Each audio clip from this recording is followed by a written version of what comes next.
Mais uma vez, boa noite, meus irmãos. Nós estamos aqui para trazer uma mensagem da Palavra de Deus e que se encontra no livro de Jonas, capítulo 1, dos versículos 6 a 16.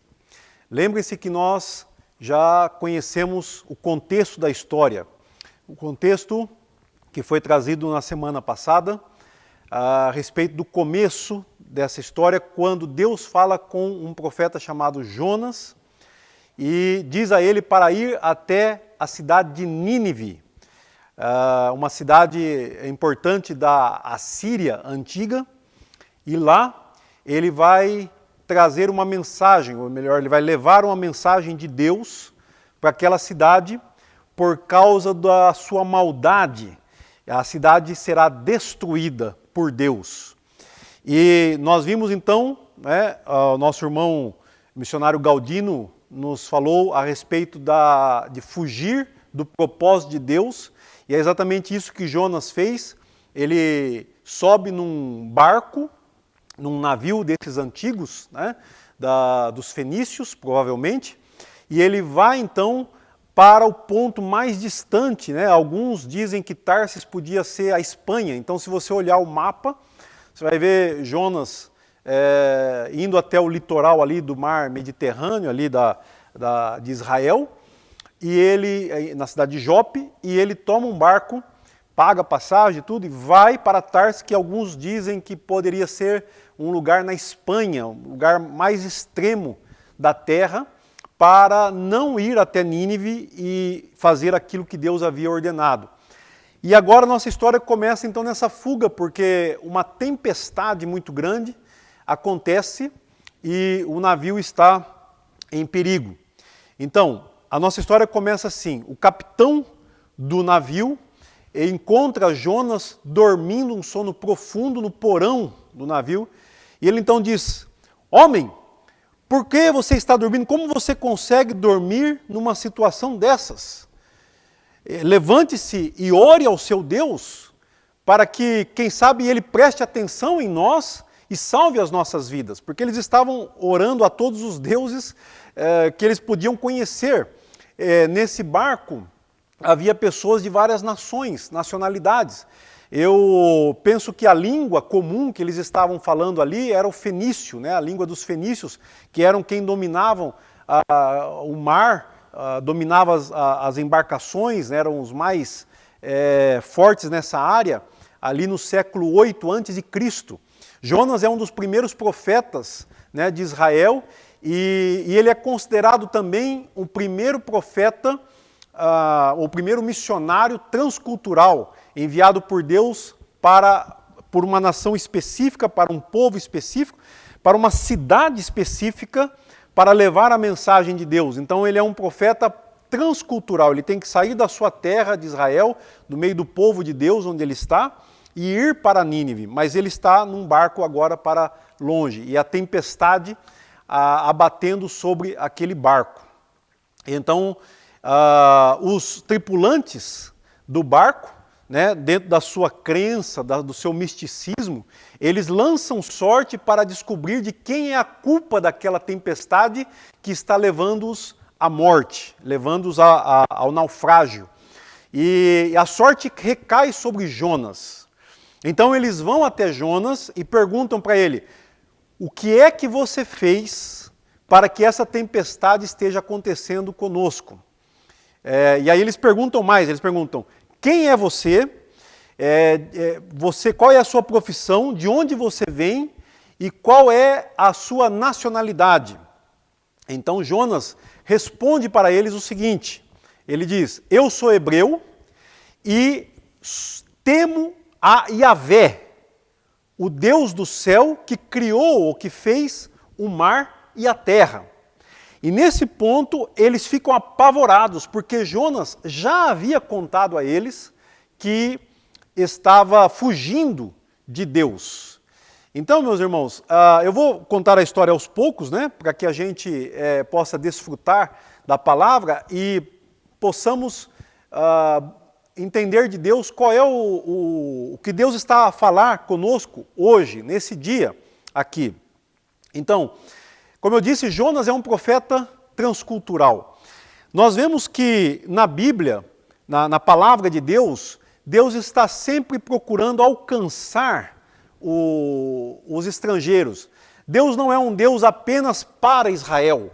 Deus não é um Deus apenas para uma linhagem, para um tipo de sangue, vamos assim dizer, ou para uma cultura. Embora Deus tenha se revelado aos judeus, né, ou aos israelitas, e aqui é interessante porque é uma das únicas passagens nos profetas que ele usa a palavra hebreu. Eu sou hebreu. Somente Jeremias também escreve essa palavra por 2 vezes, você nunca mais vê ela. Normalmente hebreu é uma palavra que era dada, é muito usada no livro de Êxodo, quando os israelitas, quando os hebreus são escravos. Então hebreu é uma palavra um tanto quanto pejorativa, e ela é usada pelos estrangeiros. Então é muito interessante porque aqui é um contato de um israelita com os estrangeiros. E se ele usou a palavra hebreu, é porque ele queria comunicar com esses estrangeiros. Nós sabemos, por exemplo, que provavelmente Jonas não estava falando a língua hebraica ou aramaica, possivelmente da sua própria região, ainda que alguns ali pudessem entender essa língua. Provavelmente Jonas já estava a falar uma outra língua, que era a língua dos fenícios, que era a língua mais comum daquela região ali onde ele estava. E vocês sabem, é uma língua que nós chamamos de veicular, normalmente uma língua como o inglês é hoje, como o grego foi depois, o latim, enfim. Então, na língua fenícia, ele usa a palavra, o termo hebreu, para se identificar claramente. E, obviamente, aqueles homens já haviam ouvido falar desse Deus dos hebreus, né? Desse Deus que é o Deus do céu e que é o Criador do mar e da terra. E, nesse ponto, eles ficam apavorados. Então, o plano de Deus na história humana, desde o início, é alcançar todas as nações ou todas as pessoas que habitam no mundo, ou seja, os gentios. Nós vemos, por exemplo, quando Deus ele usa a José no Egito para salvar as nações e para testemunhar. Nós temos que entender que ali naquele barco, aqueles homens, aqueles marinheiros, aquela tripulação, aqueles viajantes, aqueles comerciantes, eles também eram alvo da mensagem de Deus, do amor de Deus. Ou seja, Deus quer alcançar todas as nações, e isso não é diferente no Antigo Testamento, e não é diferente no Novo Testamento, não é diferente hoje, e não será diferente no futuro, enquanto o Apocalipse se desenrola. Deus tem um plano, e Ele está fazendo com que esse plano chegue ao seu objetivo, o objetivo de Deus de testemunhar aquelas pessoas também. Agora, Jonas não era para estar ali, né? Jonas era para ter ido para Nínive, e ele está fugindo de Deus. Então eles ficam apavorados porque eles reconhecem que aquela situação é difícil de se resolver. Né? A tempestade está abatendo sobre eles e ali tem um homem que está desobedecendo a Deus. Então nesse ponto, eles dizem para Jonas o seguinte: por que você fez isso? Ou seja, olha a situação, olha o problema que você nos colocou agora. Por que você está fugindo de Deus? Né? Por que você está fugindo de Yahvé?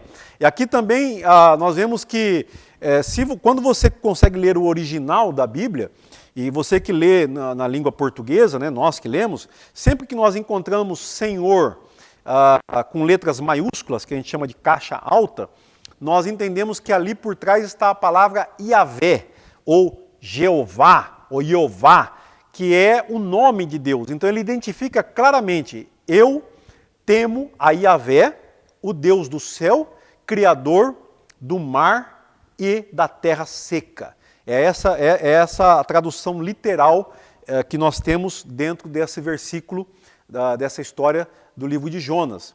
Então esses homens ficam apavorados, e agora o que fazer? E essa é a pergunta que eles vão fazer a Jonas. O que nós devemos fazer para parar essa tempestade? Jonas é a única pessoa que pode responder para eles O que fazer para parar a tempestade? E nós temos que entender que essa história, ela pode ser aplicada a nós, muitas vezes, nas tempestades que nós enfrentamos. E que nós fazemos parte de um plano maior de Deus. Porque você pensa, a pergunta é, qual é a causa dessa tempestade? Né? Eu tive lendo e pesquisando, né, nessa história, não, a palavra mais correta para que Jonas responda a esses homens não é essa tempestade está acontecendo por minha causa. Não. O missionário, o profeta, aquele que tem a mensagem de Deus, ele precisa entender que ele não é o centro da história.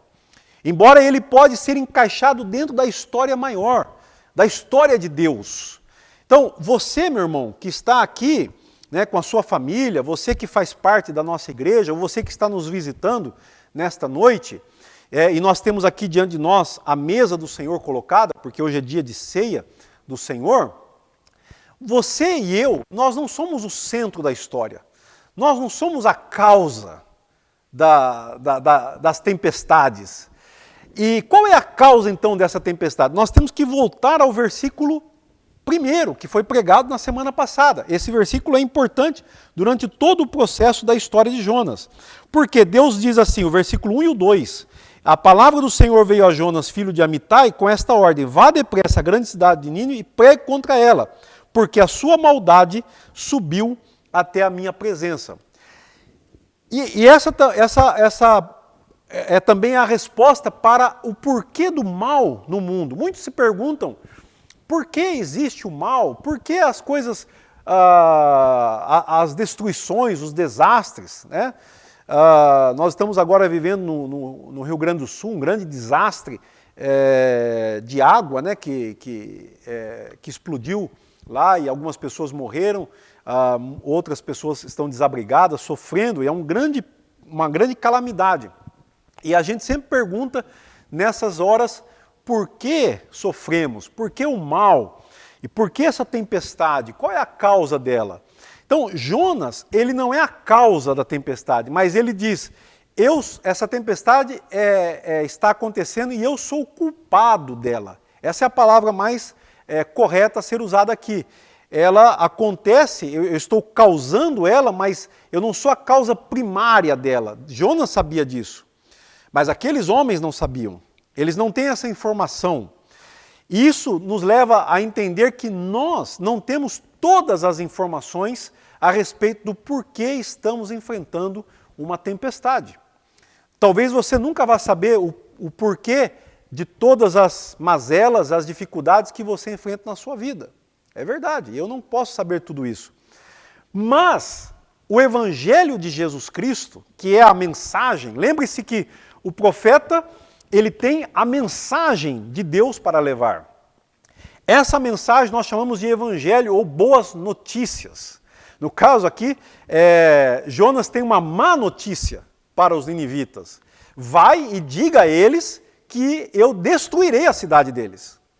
E essa vai ser a mensagem que ele vai pregar mais tarde. Né? Nós conhecemos, para quem conhece a história toda, ele vai e prega, daqui a 40 dias essa cidade vai ser destruída, por causa da sua maldade, por causa do seu pecado. Deus não suporta mais esse pecado. Então, a causa primária de todo o mal que nós temos na humanidade, que nós vemos no mundo, ou que nós sofremos no mundo, é a maldade.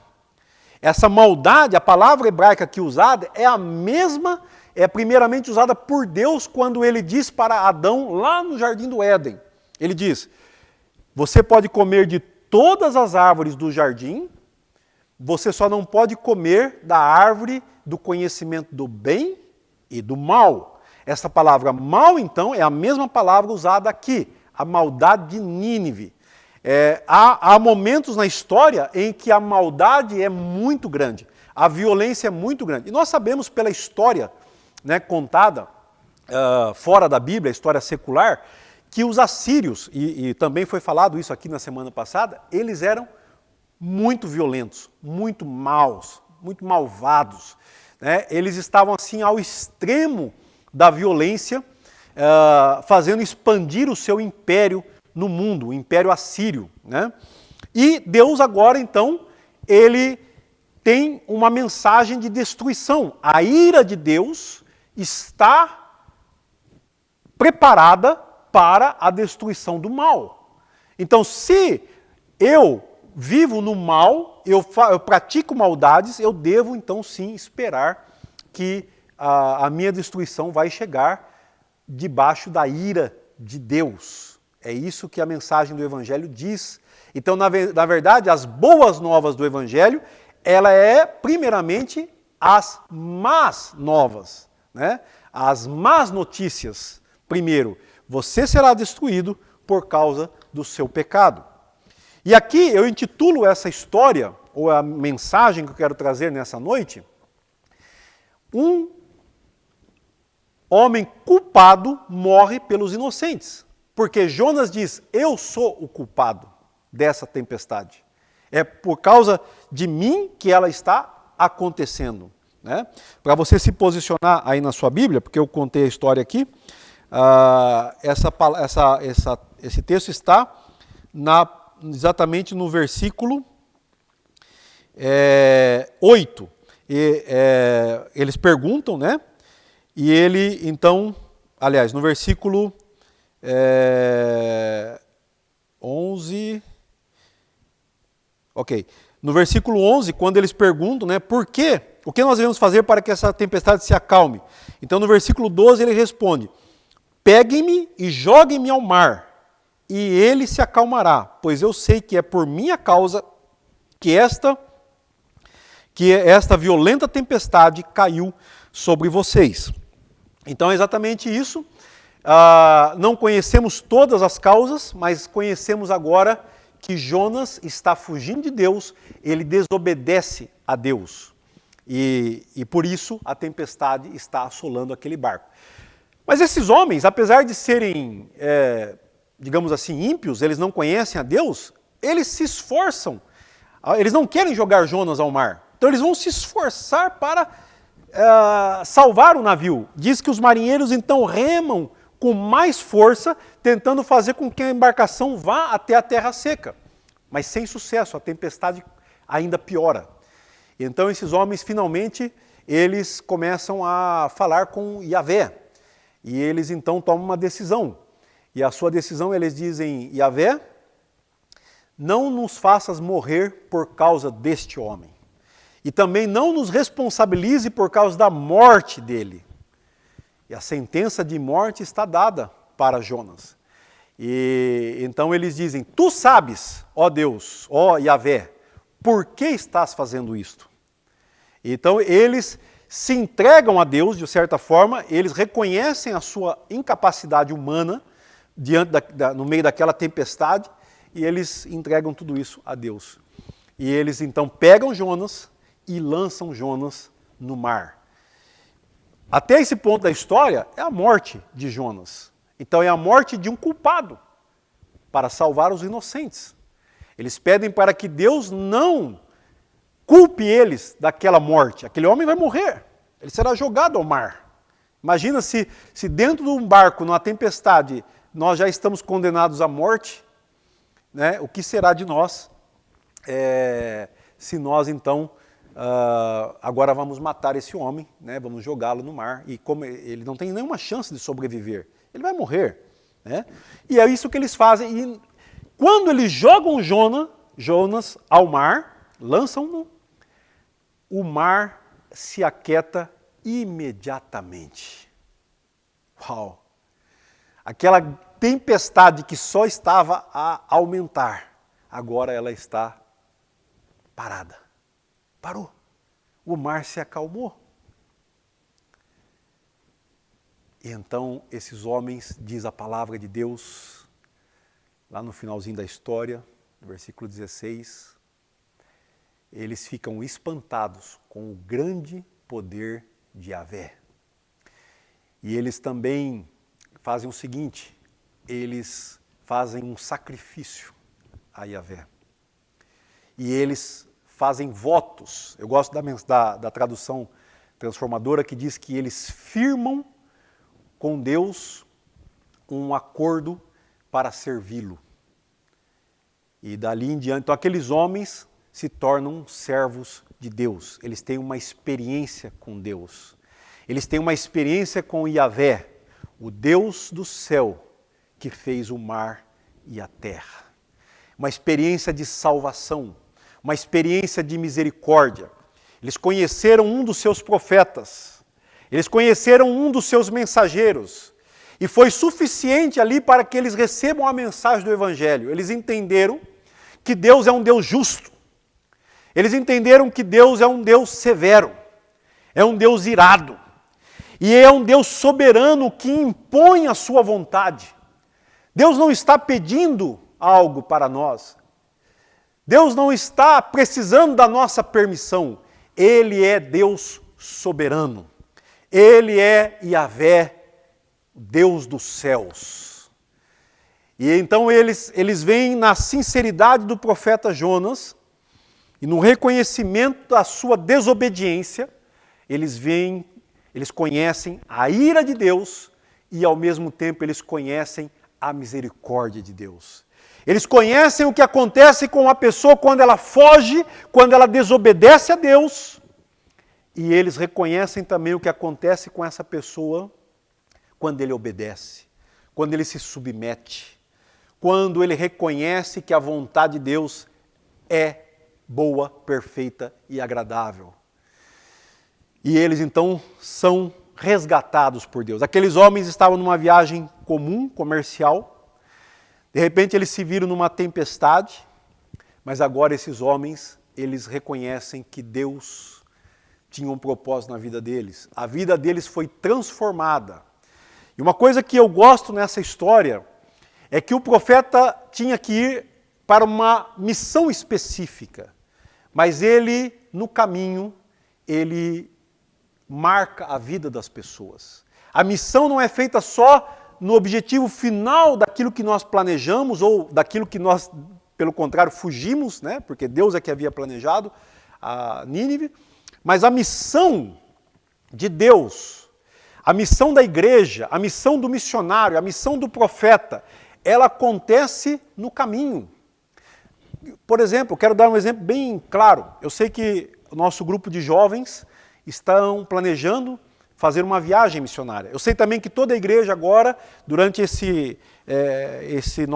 nossa pregação expositiva do livro de Jonas, fará um trabalho de evangelismo. E tudo isso vai envolver certas organizações, relações entre as pessoas. Nós temos que organizar a nossa ida, o nosso encontro, o nosso trabalho, ir aqui, ali e tal. E também a viagem, talvez algumas irmãs vão ajudar cozinhando, preparando a comida, e haverá contato com pessoas diferentes. Mas o que é interessante é que a missão ela não é só feita lá naquele momento onde o trabalho será realizado e o sermão será pregado. Como, por exemplo, agora, estou aqui pregando o sermão. Mas no caminho, a mensagem está acontecendo, a mensagem está sendo passada. No caminho, Deus está trabalhando. Por exemplo, você, ontem à noite, já falou com a sua família, amanhã nós temos a escola bíblica na igreja, nós vamos para a igreja à noite adorar a Deus. Ali, você já está no caminho. Então, quando você está se arrumando, quando você está conversando com a sua esposa, conversando com o seu marido, seus filhos, e vocês estão no caminho para ir até a igreja adorar, ou quando vocês estiverem no caminho para fazer o evangelismo, ali a missão já está acontecendo entre as pessoas. A mensagem de Deus pode ser passada, a nossa atitude, a maneira como nós tratamos as pessoas e como nós somos tratados e como nós reagimos, tudo isso faz parte do moldar, do trabalhar de Deus em nossa vida. Irmãos, para concluir essa mensagem, eu preciso trazer uma outra história, porque é uma história paralela. Você conhece a história da tempestade, mas não é essa tempestade. A tempestade que Jesus estava na beira do mar da Galileia e ele pregou, ele ensinou o povo de manhã até à tarde, uma grande multidão. No final daquele dia, ele disse para os seus discípulos mais próximos, vamos para o outro lado do lago, o lago de Genezaré, o lago da Galileia, ou mar da Galileia. E então eles entram no barco e começam a travessia, outros barcos estão ali por perto, indo com eles, seguindo-os, mas no meio do mar, uma grande tempestade se levanta, um vento muito forte soprando, e começa a bater as ondas no barco, naquele pequeno barco, e a água entrando no barco, e ele está prestes a afundar. E Jesus, nesse momento, ele está a dormir na parte de trás do barco. Então os discípulos correm até Jesus e dizem: Mestre, por favor, nós vamos morrer. O Senhor não se importa com isso. Então Jesus se levanta e ele então fala duramente com o vento e com o mar e ele diz: acalme-se, pare. E o vento cessa naquele exato momento, o mar se acalma. Então Jesus vira para os seus discípulos e diz: por que vocês estão com medo? Vocês ainda não creem, vocês ainda não têm fé. E então os discípulos ficam apavorados e admirados. E eles começam a se perguntar uns aos outros: quem é este homem? Quem é este que até o vento e o mar lhe obedecem? E assim eles completam a travessia até o outro lado. E nós sabemos que lá do outro lado está um homem gentio, ou seja, não judeu. O plano de Deus continua o mesmo: alcançar as nações, alcançar os gentios. Jesus tem um plano, os discípulos estão contrariados, assim como Jonas. Os discípulos não queriam ir com Jesus para o outro lado, mas vão porque eles não têm alternativa, eles não têm opção, eles têm que ir. E no caminho, essa tempestade, talvez eles pensam: nós fizemos alguma coisa errada. E Jesus está dormindo. Então, os paralelos da história de Jonas com a tempestade que Jesus e seus discípulos enfrentam são muito parecidos. Vejam que tudo se parece, mas Jonas é um tipo de Cristo, mas ele é um tipo ao contrário. Ou seja, Jesus está obedecendo à vontade de Deus e indo levar a mensagem. Jonas está desobedecendo e indo ao contrário, negando a mensagem do Evangelho. O capitão do barco, ele pergunta, ou melhor, os tripulantes perguntam: quem é você? Também os discípulos vão perguntar: quem é este? Outra coisa, eles vão perguntar: como você pode dormir nessa situação? Pergunta Jonas. Para Jesus eles perguntam: nós estamos a morrer, você não se importa com isso? Então os paralelos são muito. Agora, quando Jonas é lançado ao mar, a tempestade se acalma. Mas quando Jesus se levanta e simplesmente fala com o mar se acalma. Então, nós que enfrentamos as tempestades da vida, mas nós estamos com Jesus, nós conhecemos muito mais do que Jonas, conhecemos muito mais do que aqueles tripulantes, aqueles marinheiros que estavam naquele barco. Nós sabemos o grande plano de Deus, porque em cada geração Deus está testemunhando, Deus está enviando profetas. Então nós temos que reconhecer que assim como Deus falou naquele tempo, com aqueles navegantes, no 8º século antes de Cristo, Deus usou um homem, um profeta, para falar, para revelar. Depois também em Nínive. E Deus usou tantos outros profetas que profetizaram para as nações, como Isaías, Jeremias, Ezequiel. Eles têm uma mensagem do Evangelho para as nações. Jesus, ele vem e agora ele diz: agora vão para todo mundo e preguem as boas novas a todas as pessoas. Então Jesus, ele dá essa ordem para nós hoje. E é ela que deve pautar as nossas vidas. Não importa as tempestades que nós enfrentemos. Muitas vezes nós vamos ser capazes de atravessar as tempestades. Vamos ser capazes, muitas vezes, de dar uma ordem, né? E de orar, como muitas vezes nós missionários, nós enfrentamos muitos desafios, mas é pela oração que nós vencemos. é a oração que nos leva adiante. Você pode orar e você pode romper as barreiras. Você pode realmente quebrar. Muitas vezes as pessoas dizem, missionário, como que você crê que isso pode acontecer? Que você tem fé que você vai ter o sustento, que você vai conseguir chegar lá, que você vai conseguir testemunhar para esse povo. Muitos questionaram a mim, pregando para o povo fulane. Muitos dizem, rapaz, você tem muita fé, porque esse povo é muito duro, é muito difícil.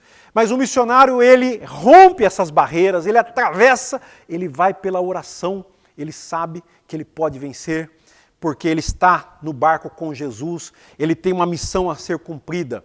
E Jesus, ele, assim como Jonas morreu, é um culpado pelos inocentes. Ele era culpado, ele era o causador da tempestade, ainda que não era a causa primária, como eu disse aqui. Mas agora Jesus, ele não é o culpado, ele é inocente, mas ele vai morrer, ele vai se sacrificar. E a mensagem cristã para nós, que somos discípulos de Jesus, é nós também nos sacrificaremos com Jesus. Nós somos unidos com Jesus no batismo, a fé, e agora nós estamos dispostos a sacrificar a nossa vida, a sermos lançados no mar. Nós sabemos que vamos enfrentar os perigos, vamos enfrentar as dificuldades. Meus irmãos, muitas vezes aqui a gente na igreja, aqui em Pirajuí, a gente esquece. Eu estou falando aqui porque eu não estou em Pirajuí, né? Estou mandando a mensagem aqui gravada para vocês. Estou nesse lugar aqui, que é um lugar também separado para a pregação da palavra de Deus. Mas muitas vezes nós estamos tão preocupados com picuinhas, com situações tão pequenas, e nós nos esquecemos do grande propósito. E nós muitas vezes estamos preocupados com o objetivo principal e final, mas nós nos esquecemos que aqui no caminho, enquanto nós estamos andando, nós estamos fazendo, nós estamos testemunhando, nós estamos brilhando ou deixando brilhar em nós a luz de Jesus Cristo. Então, meus queridos, que Deus te abençoe. Vamos orar para que, ao nos assentar na mesa do Senhor nessa noite, nós possamos ter essa consciência do propósito, que Jesus morreu por nós. Nós somos culpados. Aqueles homens não eram inocentes, mas eles foram salvos por Jesus Cristo. Eles foram salvos pela mensagem do Evangelho. Assim também nós não somos culpados, não somos inocentes, somos culpados, mas morremos, estamos unidos com aquele que é inocente, Jesus que morreu na cruz. Aqueles homens oraram e pediram perdão a Deus por matar aquele homem, jogá-lo no mar. Agora eu fico pensando naqueles homens que tramaram a morte de Jesus, o inocente, depois que Jesus foi pendurado na cruz e depois que ele morreu na cruz. O que é que poderia ser feito mais? Eles mataram Jesus, eles mataram o inocente. O que é que eles vão fazer agora? Então ore a Deus e não esteja entre essas pessoas que mataram Jesus, mas esteja com aqueles que choraram ao pé da cruz e que também foram crucificados com ele pelo batismo. Que Deus te abençoe em nome de Jesus.